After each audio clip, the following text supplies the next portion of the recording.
Hi everyone, my name is Dr. Russell Chan, founder of Prime Your Mind Now, a website that is dedicated to sharing my knowledge as a cognitive neuroscientist about meditation and the cognitive functions of the brain. I would like to warmly welcome you back to part 4, the last of these short talks in the series of Unwind with Singapore Art Museum. If you hop onto Singapore Art Museum's Facebook page, there you'll find previous videos where I've taught meditation on Facebook Live. These are coupled together with different themes based on Singapore Art Museum's collection. This is what I call the in-session meditation experience. If you've never meditated art before, please go look at these videos and do have a go.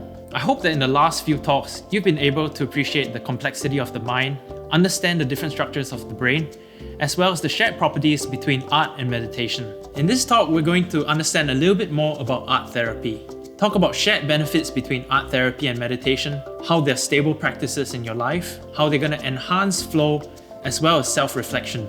We'll also experience Don Ng's art piece called Mama Shop and explore the benefits through the art piece. Lastly, we'll conclude on the increasingly well-known Liverpool mindfulness model and cap off the talks. Across all my talks, I've presented this graphic in what I consider the connection between art, neuroscience, and contemplation. I strongly believe that the experience of connectedness within the self is sitting right at the core of the interaction between the three elements. And today we're going to focus on the interaction between art and contemplative practices, which is represented by meditation. If you're interested to understand how these three elements interact with each other separately, do feel free to go back to the previous videos and watch them as well. Art therapy is a form of psychotherapy which employs artistic creations for integrative personality processes. Art therapy typically consists of interaction between an individual or group with a therapist. This is supported through self-expression of different artistic mediums such as visual art, dance, writing, or drama. The process of artistic expression coupled with verbal reflection provides a healing effect. This provides a medium for dealing with mental and physical pain, anxiety, and fatigue. It also reduces biased views of the self, of the world, and promotes acceptance of the present. The great thing is that it promotes regularity by having a consistent setting such as a gallery or museum.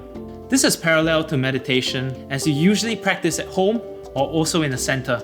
Interestingly, other mediums such as virtual reality are now being explored, and so this creates more unique and updated settings for which art therapy can be utilized. The process of self-reflection is actually a very daunting experience, but this is facilitated quite naturally in both meditation and art therapy. Naturally, we tend to avoid this very mentally taxing process at most times of the day. Our mind likes to keep busy, zooming from one thought to another, without opportunities to sit down and reflect. And when we do take the time to reflect, we usually have a biased view of the different situations. However, with a regular meditation practice, one of the resulting effects is the reduction in biased views as well as an increased sense of acceptance. We tend to see things as more equal in different situations in life. Creating art with self-reflection breaks away from the constant chatter of the mind and cultivates a sense of emotional flexibility. This means that we can feel our emotions quite readily, but not let it overwhelm us and makes us feel that we're out of control. Because of these shared properties, both meditation and art complement each other. If you've ever colored one of those mindfulness books, you may have encountered a moment where you felt as though time has stopped or has sped up to a certain degree, and you felt that you have completed the coloring without any distraction. This is what is understood as a flow state, and is natural and happens when we become very absorbed in a certain task. Meditation, creating, or appreciating art all facilitate this flow state, and it cultivates a sense of wholeness within ourselves. The resulting effect is that we may experience the passage of time very differently. Why is this important? Flow state allows us to perform mental time travel and may affect how we recall memories differently. We become conscious of how quickly or slowly we are recalling these memories and the emotions that arise from them.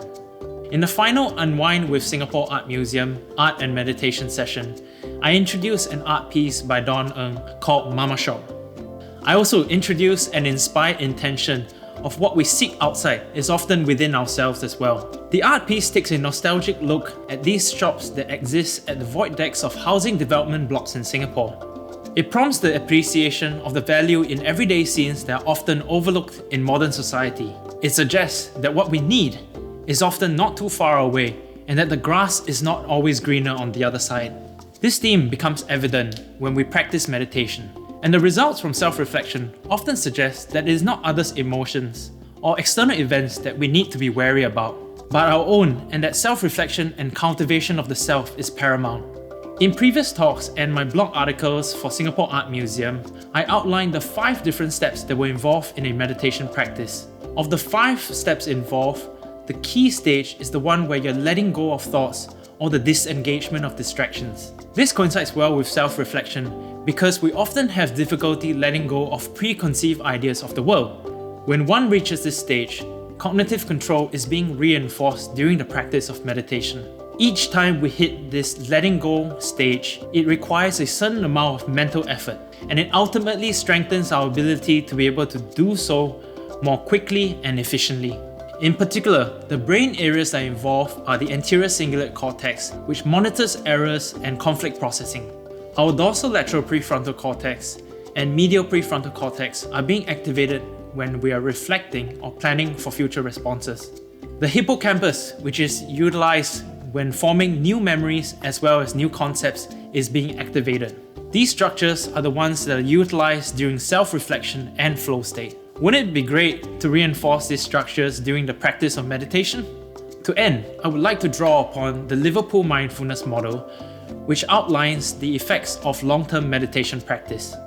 Each and every one of us will start with different intentions, attitudes, motivations, and expectations. A mindfulness practice helps us to train attention as a central cognitive function first.